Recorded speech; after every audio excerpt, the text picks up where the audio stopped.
let me welcome you to the first lecture of surface mining technology.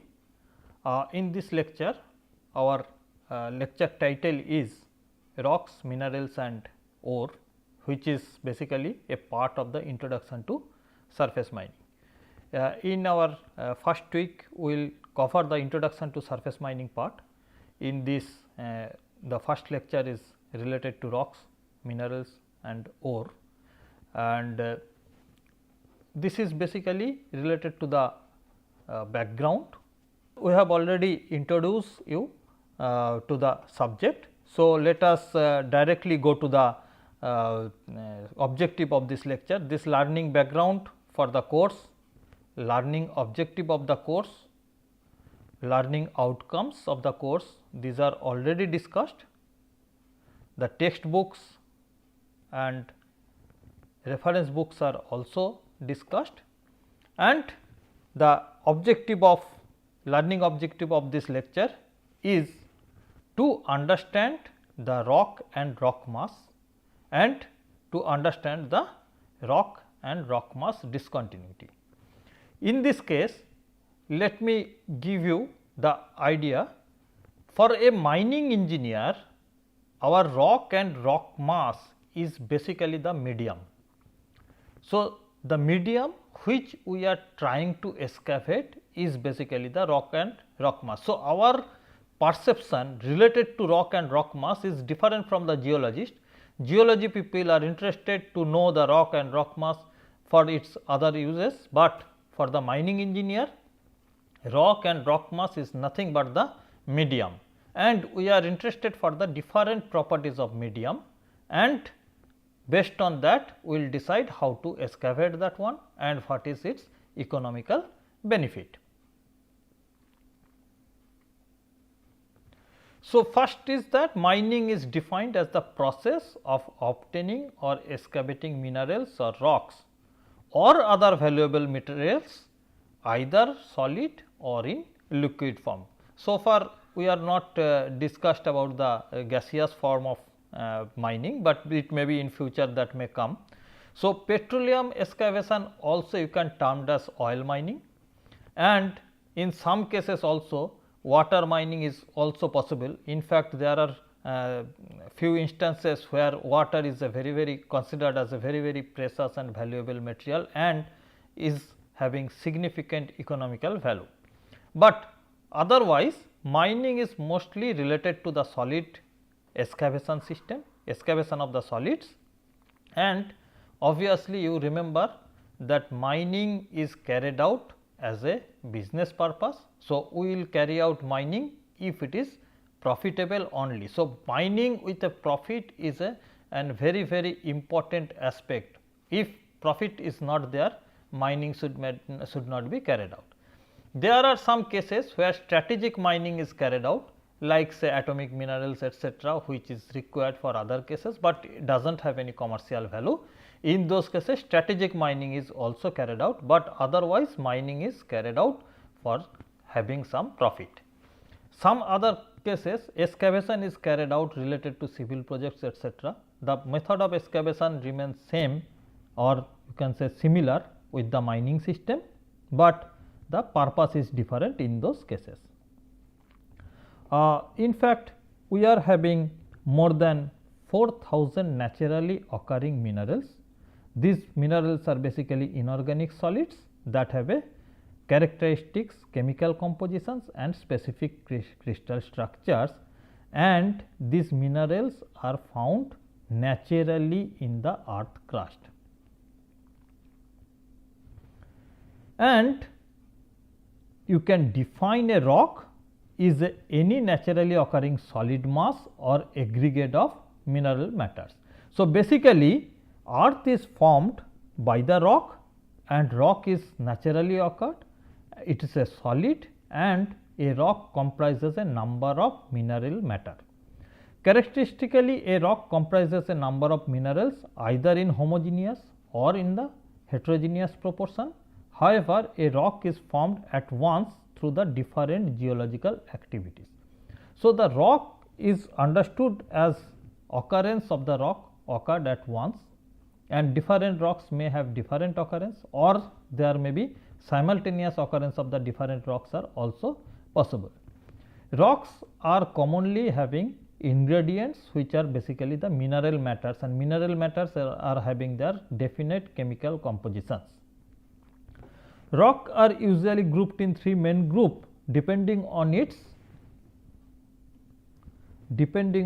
origin. One is igneous, another is metamorphic, and another is sedimentary. In our next slide, we will understand how this process are going on. So, first let us have the example of three types of these rocks. First one is the andesite, is an example of the igneous rock, and you understand that igneous rocks are basically the volcanic products. When the volcanic magma or lava is coming out and it is cooled down and formed a rock is called igneous rock, and this is happened on the extrusive condition where it is cooled in the open air, and if it is cooled in the open air it became fine grained, and this is the composition of this particular rock. In case of sedimentary rock, which is basically formed from the igneous or metamorphic rock, on their erosion and then the compaction under pressure is formed the sedimentary rock. So, this is the sandstone rock. This sandstone rock is a sedimentary rock and basically composed of the quartz grain, which is nothing but the silicon oxide. Okay. And marble is considered as the metamorphic rock. Metamorphic rocks are metamorphic rocks are basically the sedimentary or igneous rock further subjected to heat or pressure or maybe some magmatic contact, and by that pressure heat, because of these activities their chemical compositions are changed, often the crystal structures are changed, and in those cases it is called metamorphic rock. And marble is basically a metamorphosed sedimentary limestone which is metamorphosed to become the marble. So, composition of the limestone and marble is more or less same, but the crystal structure is different, and that is why marble is characterized as a different material. Now, let us have some idea about the rock mass. We have discussed already rock. The difference between rock and rock mass is that rock mass is considered when the rock is under in situ condition. So, suppose this is the earth surface and there is a rock layer here.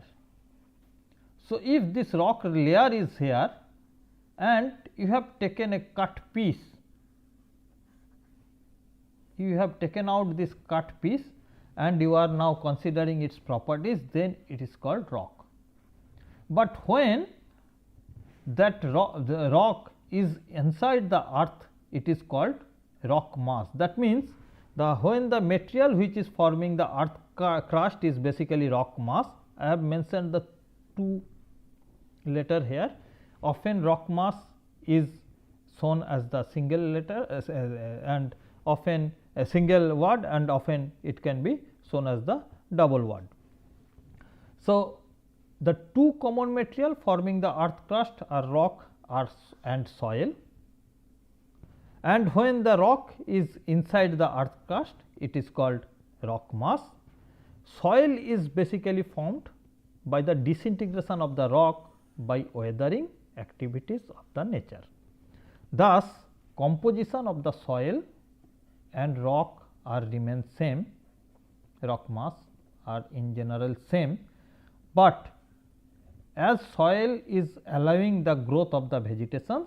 So, most of the time soil is added with the different biomass or the organic matters,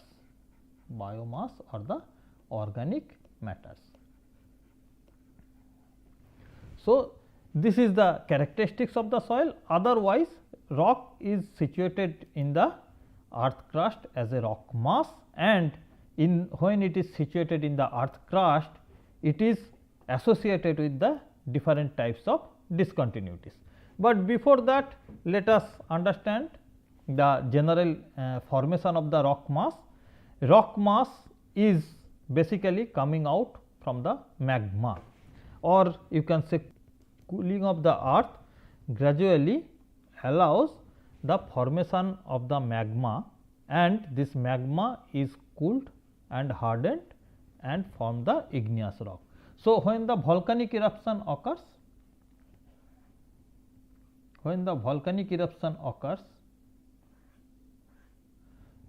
whatever magma is deposited at this place, with the cooling of the same, it becomes a rock, and this rock is called igneous rock. But igneous rock is subjected to pressure, cementations, weathering, erosions. So, this rock with the air and water form the different grains, and in a valley these grains are basically deposited.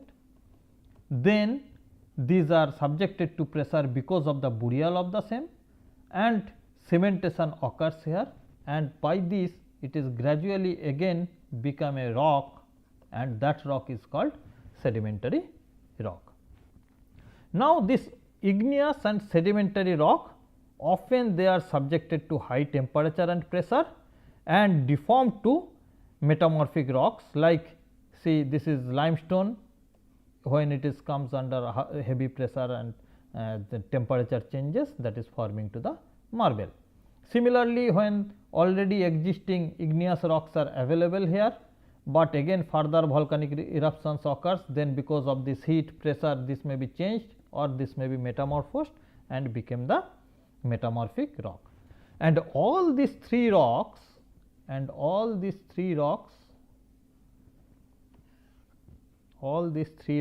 are subjected to weathering and erosion, and they form the soil. Then the vegetation growth occurs in this soil, and gradually that is added with the biomass.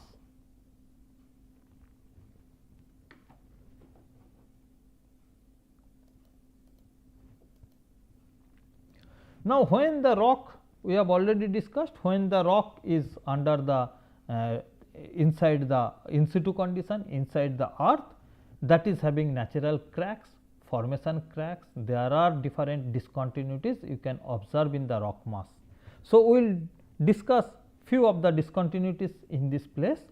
The first discontinuity which is observed in the rock mass is called fault. So, first discontinuity is the fault. So, geological faults are the planar rock surfaces along which one side has moved relatively to the other side. So, the faults are associated with the little bit movement of the rock positions, rock mass positions, and these are the different types of faults: normal fault, reverse fault, strike slip fault, diagonal fault or oblique fault. So, it is better that we look into the picture, and from that it is easy to understand. But here I would like to mention that you will find out in website there is a group, geological group. You will find out different geology related issues are being discussed there, and a good geological examples are also available in these groups. So, now let us see the fault. This is called normal fault, this is called reverse fault. That means, when the fault is creating an overhanging situation, that is called reverse fault. So, this is normal fault, this is reverse fault, this is strike slip fault, where the movement occurs along the strike direction, and when both the dip and strike both direction, when the movement occurs, then that is called oblique fault or diagonal fault.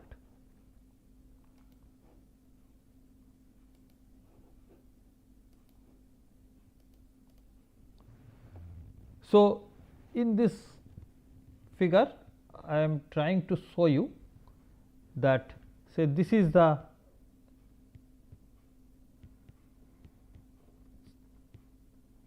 main say you say it is a coal seam say, or maybe a small material of some carbonaceous or maybe the cell, but this is the fault plane.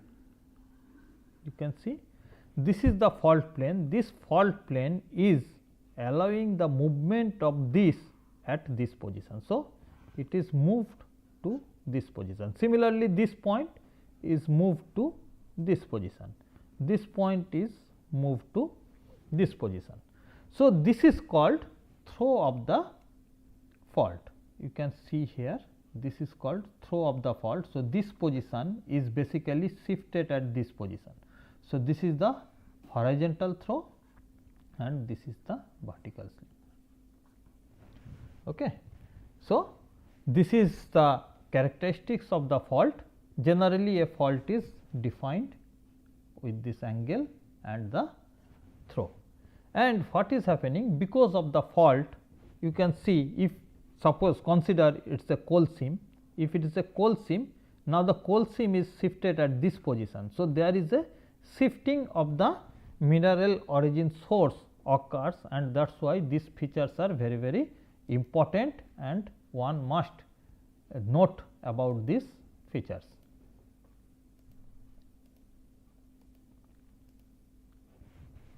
The next discontinuity is fold. Folds are wavy form of rock mass and mostly observed in the sedimentary formations. Based on the appearances, there are different types of folds are observed. We need not to go into the details of this, but these are the list of these different types of folds, but we must look into the beautiful pictures of the folds. You can see this is the folds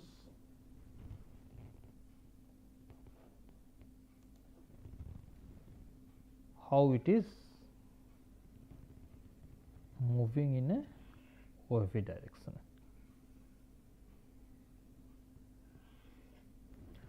This is a beautiful picture of Turkey. You can see how this complex fold is occurs in this place. This is the full picture, this is the enlarged picture of the above. So, this is beautiful fold you can see here.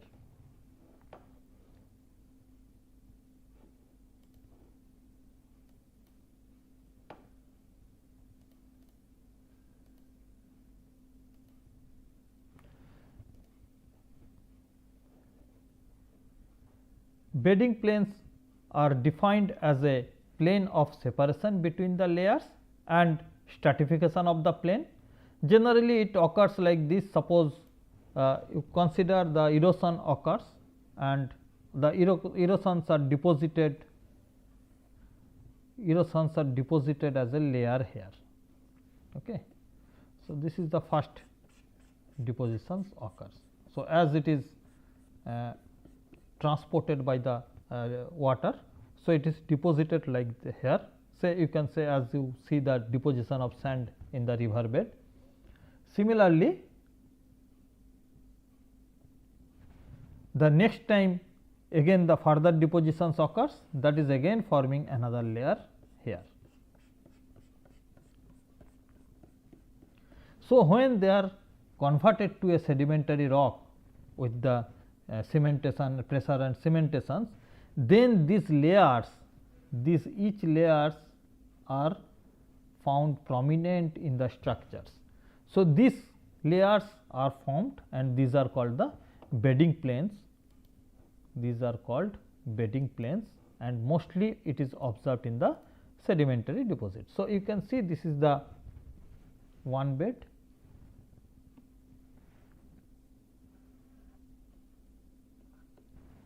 This is another bed. So, these are considered as the bedding planes. So, these are considered as the bedding planes. Similarly, you can see this is the one bed this is another bed, this is another bed.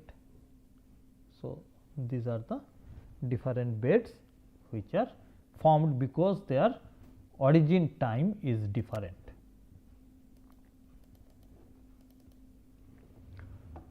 There are different bedding planes may be in the other directions also.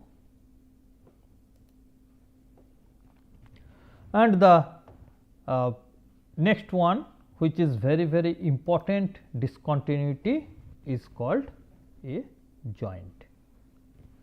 Joint is a naturally occurred break or fracture, and it is continuously observed in the rock mass without any significant displacement. If a joint plane, prominent joint plane is found displaced, it can be termed as a fault or maybe the local fault, but if there is no displacement, similar continuation other joints are also available, then it is a called joint, or it is the main discontinuity plane in the rock mass. Joints are also like bedding plane, defined by its dip direction, strike direction and dipping angle. Joints are found in set, that means a family of parallel joints are observed. It may be in a number of joints may be observed in different places, in same places, and their spacings are more or less evenly distributed and they can be mapped accordingly. Joint, these fractures may be open, may be filled with other material or may not be filled, but a tight joint is also found where only cracking is found.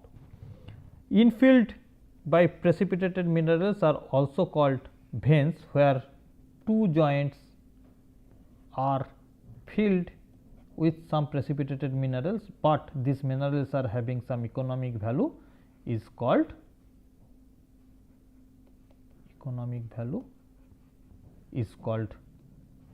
veins, and sometimes these are very important.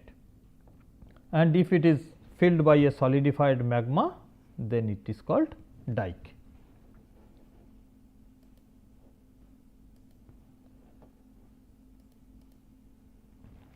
Now, in this picture, let us show you some joint. You can see these are the joints.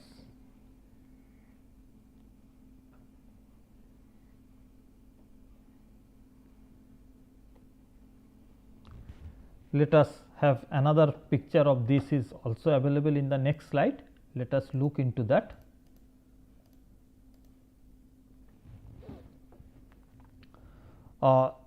But before that,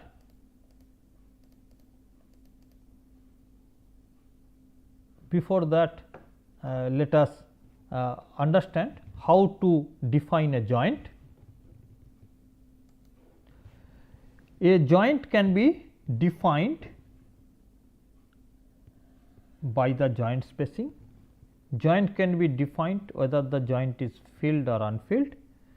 Joint set is a family of joints more or less evenly distributed, and their mapping can be carried out.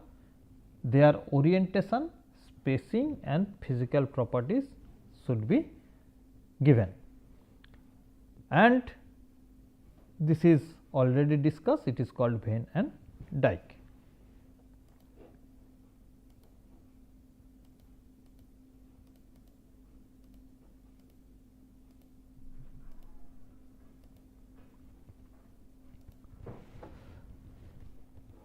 A joint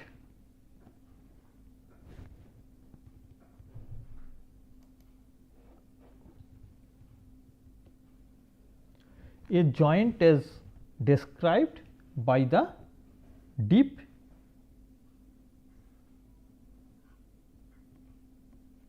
this is called dip angle or dip. The direction of the dip, if you are considering this is the, if you are considering in a plane, if it is north, south, east, west, then this direction is at which direction? If it is this direction, then this is called the direction of the dip. So, this direction means this angle of this with respect to north. This angle is called dip direction, and perpendicular to that, if this is the dip direction, then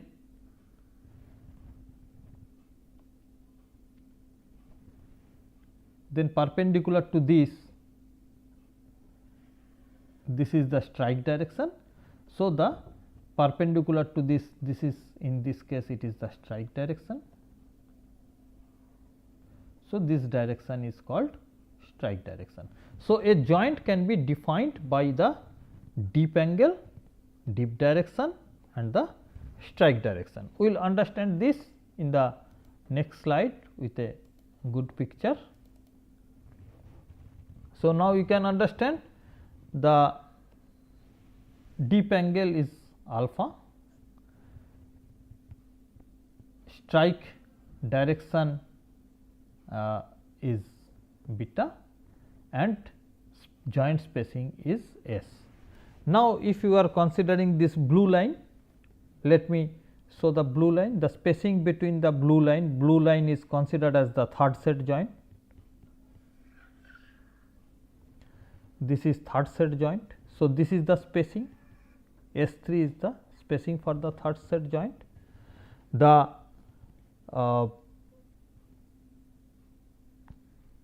this is the purple color is the second set joint and red color is the first set joint.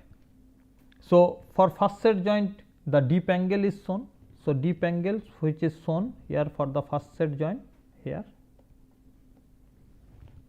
For this third set joint the dip angle is 90 degree, because this is perpendicularly cutting the rock mass. So, it is 90 degree.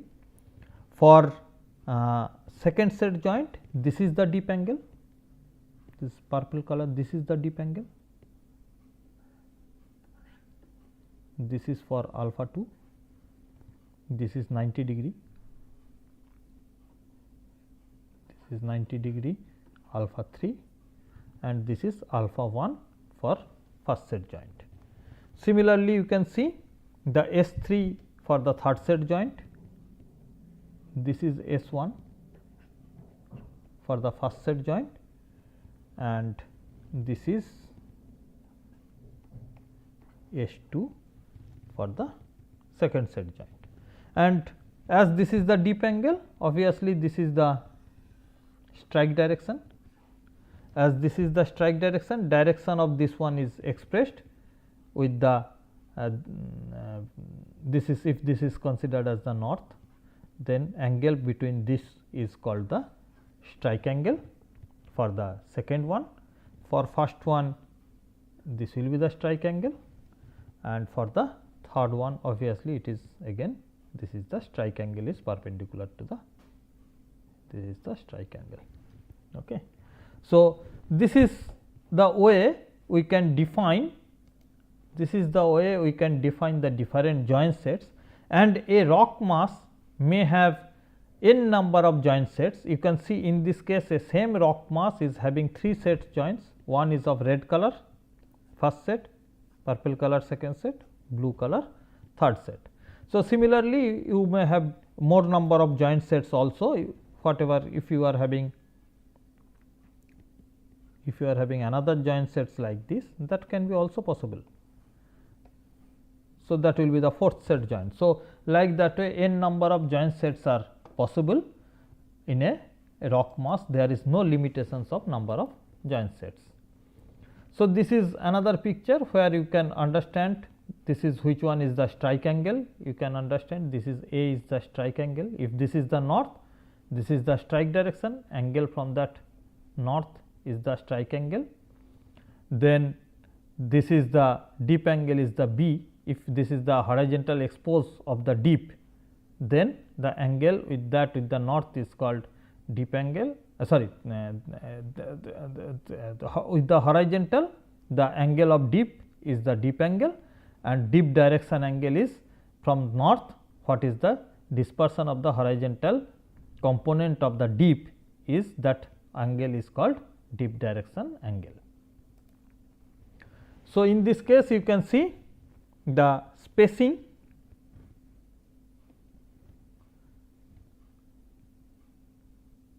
So, this is the this picture we have seen earlier. So, in this picture you can see these are the joint sets and this is S1, this is S2. So, we are not discussing about S2. So, if you are having joint sets like this, this is more or less regular, but it is not that always these are having same value of the spacing. So, you may have spacing like this. So, the average spacing you have to compute of the joint spacing, average joint spacing you have to compute taking the average of the different measured spacing. Similarly, you can carry it out for the other joint sets also. This is the second joint set. So, this is the way you can carry out and calculate the joint spacings. Often people are having some doubt related to the joint aperture. Joint aperture is basically the crack of the joint. So, these cracks may be tight, almost there is nothing, no difference between this, or sometimes it is filled or sometimes it is unfilled. So, this is called width of the joint or maybe the joint aperture. So, joint aperture and joint spacings are different. You can see in this picture, this is the joint aperture or joint width and that is filled with this material. You remember one thing, there is no relationship between this filling material and this rock material. These materials are different, this may be same also, this may be different also, their strength properties, their other things, whichever it is, they are having as per their independent criteria. So, it may be possible your rock is weak, but the filling material is more strong, or your rock may be strong, filling material may be weak. So, these are very important and these aspects must be considered while you are considering the joint. So, this is more or less about the rock and rock different discontinuities what we have discussed today. This is, I think, give you some brief understanding about the rock and rock mass properties. So, let us complete this class at this point. Thank you.